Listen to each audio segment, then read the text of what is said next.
নমস্কার বন্ধুরা, welcome to ST unique sports. তো আইএসএল এর রেফারিদের নিয়ে আইএসএল এর তরফ থেকেই কিন্তু এবার ট্রোল করা শুরু হলো।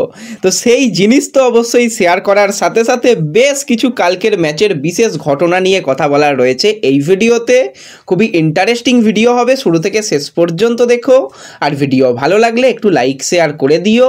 আর যারা চ্যানেলে প্রথমবারের জন্য এসেছো মনে করে চ্যানেলটাকে সাবস্ক্রাইব করে নাও, তাহলে তোমাদের প্রিয় দলের খেলার সমস্ত আপডেট তোমরা এখানে পেয়ে যাবে। তো প্রথমেই যদি আমরা কথা বলি কালকের ম্যাচটা নিয়ে, অনেকেই ভেবেছিল যে নর্থ ইস্টকে হারানোটা ইস্টবেঙ্গলের পক্ষে কার্যত অসম্ভব। অনেকেই স্কোর লাইন প্রেডিকশান যেরকম করে, তো সেক্ষেত্রে দেখলাম মাত্র একজনের স্কোর লাইন মিলেছে, ইস্টবেঙ্গল 1-0 গোলে ম্যাচটা জিতেছে। অনেকেই স্কোর লাইন প্রেডিকশান করেছিল, অনেক বড় বড় ভেবেছিলে যে রেজাল্ট আসবে, যাই হোক সেটা হয়নি। তো পরের ম্যাচগুলোতেও কিন্তু তোমরা স্কোর লাইন প্রেডিকশান করতে পারো।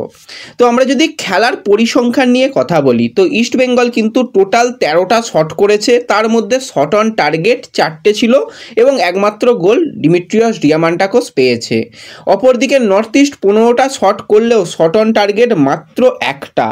এখানেই কিন্তু ম্যাচের তফাৎ হয়ে গেছে। তোমাদের যেটা বারবারই বলে আসছিলাম যে আলাদিনের কাছে সাপ্লাই লাইনটা বন্ধ করাটাই হচ্ছে প্রথম কাজ, তারপর হচ্ছে আলাদিনকে আটকানো। এই রকম পরিকল্পনাতেই অস্কার যাবে। কেউ কি ভেবেছিল যে রাকিব এত ভালো খেলতে পারে আলাদিনের বিরুদ্ধে? আলাদিন সত্যি একটা কোয়ালিটি প্লেয়ার, মাঝে মাঝে একটু আধটু চান্স পেয়ে গেছে, সেখান থেকেই কিন্তু নিজের দক্ষতা দিয়ে চেষ্টা করেছে। অন্য প্লেয়াররা কি করছে না করছে সেসব বাদ দাও, আলাদিনের মতন চেষ্টা করেছে। কিন্তু রাকিব এক কথায় অসাধারণ খেলেছে এবং এই যে চ্যালেঞ্জ লিগে খেলে আসাটা ইস্টবেঙ্গলের কাছে কিন্তু একটা বিরাট বড় পাওনা।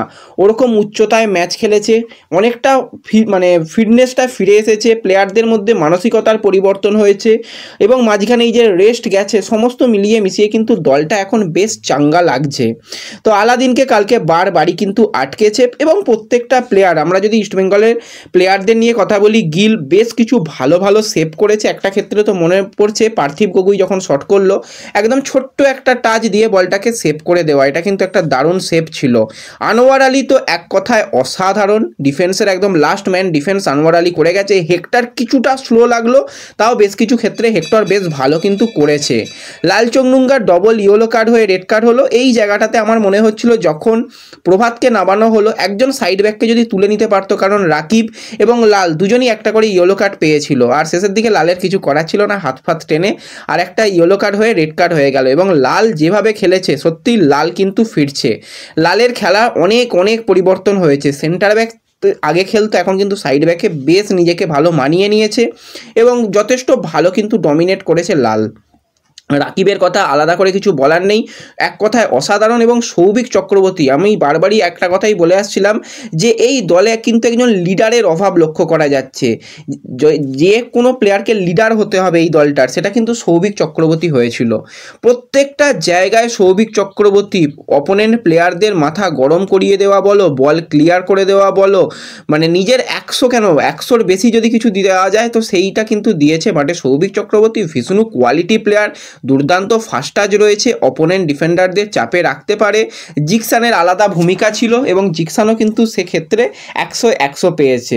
সাউল ক্রেসপো চেষ্টা করেছে, দু একটা ক্ষেত্রে গোলেরও একদম খুব কাছাকাছি চলে গিয়েছিল। আর মাধিতালাল ডিয়ামান্টাকোসকে নিয়ে নতুন করে কিছু বলার নেই। ম্যাচ শেষে কিন্তু একটা জিনিস দেখা গেল যে ডিমিট্রিয়াস ডিয়ামান্টাকোস, যাকে নিয়ে প্রথম দিকে অনেক কথা হয়েছে, তার ফিটনেসের একটু সমস্যা ছিল, সমস্ত কিছুকে রিকভারি করে কিন্তু সে ফিরছে এবং গোলের মধ্যে ফিরছে।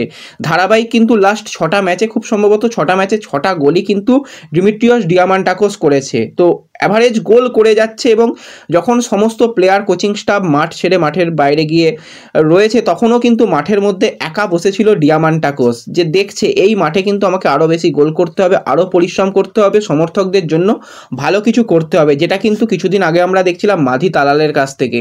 মাঠে একা বসে থাকতো, যে কোথাও ভুল হচ্ছে, কোন জায়গাটায় সমস্যা হচ্ছে সেগুলোকে খোঁজার চেষ্টা করছিল এবং এত ভালো তারপর পারফরমেন্স। সেই জিনিসটা কিন্তু গোল করার পরেও ডিয়ামান্টাকোসের কাছ থেকে আমরা দেখতে পেলাম এবং যথেষ্ট ভালো লাগলো এই ব্যাপারটা। এবার যদি আমরা আইএসএল এর রেফারিং নিয়ে কথা বলি, তো ভিজনুকে বেশ কিছু ক্ষেত্রে কিন্তু কড়া চ্যালেঞ্জ করেছিল নর্থ ইস্টের ডিফেন্ডাররা। বেকেকে তো পুরো নাচিয়ে ছেড়ে দিচ্ছিল। একটা ক্ষেত্রে দেখলাম বেকে কিন্তু একটা বেকের পায়ের মাঝখান দিয়ে ভিজনু বলটা ঠেলে দিয়ে যখন বক্সের মধ্যে ঢুকে আসছে, তখন বেকে হাত ফাত চালিয়ে তাকে আটকানোর চেষ্টা করে, সেটা রেফারি দেয় বক্সের বাইরে ফাউল এবং ইয়েলো কার্ডও বেকেকে দেওয়া হয়। কিন্তু সেটা যদি একদম ক্লিয়ার দেখা যায়, প্লেয়ারের যখন টাচও হচ্ছে বা প্লেয়ার যখন পড়ছেও বক্সের মধ্যে, একদম মানে 50-50 ব্যাপার ছিল। তো এটাকে নিয়ে কিন্তু একটা ভিডিও আইএসএল এর তরফ থেকে আইএসএল এর ওয়েবসাইটে দিয়েছে এবং দেখে ভাই এটা ট্রোল মনে হচ্ছে পুরো, যে বক্সের মধ্যে পড়ছে তারপরও পেনাল্টি নয়। তো যাই হোক, রাহুল কুমার গুপ্তা যখন খেলবে তখন তো লাল হলুদ কার্ডের ছড়াছড়ি থাকবে, সেটাও কিন্তু কালকে আমরা মাঠের মধ্যে দেখতে পেয়েছি এবং ওভারঅল কিন্তু একটা খুব ভালো উপভোগ্য ম্যাচ হয়েছে। পেনাল্টিগুলোর ক্ষেত্রে একটা ক্ষেত্রে আমি যেটা দেখলাম, যে জার্সি ধরে ভিষ্ণুও টানছিল বেকেও টানছিল, ওটা পেনাল্টি হয় না। একটা ক্ষেত্রে যখন মনে হয় সেট পিস নেওয়া হয়েছিল, ভিষ্ণুকে কিন্তু বেকে মানে হাত ফাত চালিয়ে তাকে আটকেছিল, সেটা কিন্তু পেনাল্টি দেওয়া যেত, কারণ অনেকগুলো ভাষাতেই কমেন্ট্রিতে একই ব্যাপার তারা বলছিল যে এটা কিন্তু পেনাল্টি দেওয়া যেত। আর শেষের যেটা ঘটনা ঘটেছিল, যেটা বক্সের বাইরে ফাউল দেওয়া হলো, সেটা কিন্তু 50-50 চান্স ছিল। তো এগুলো মানে ভিএআর ছাড়া সম্ভব নয়, বা কিছু যদি রিভিউ ছাড়া কিন্তু সম্ভব নয়। খালি চোখে কিন্তু এতটা ক্লিয়ারভাবে বোঝা যায় না, অনেক বাজে বাজে ঘটনা ঘটে। আর এই তো ঘটনা, ছোটোখাটো ঘটনা, কি বলবো। ওভারঅল ইস্টবেঙ্গলের খেলা তোমাদের কীরকম লেগেছে কমেন্টে জানিও। ভিডিও ভালো লাগলে লাইক শেয়ার করে দিও। তো দেখা হবে পরবর্তী ভিডিওতে। ধন্যবাদ।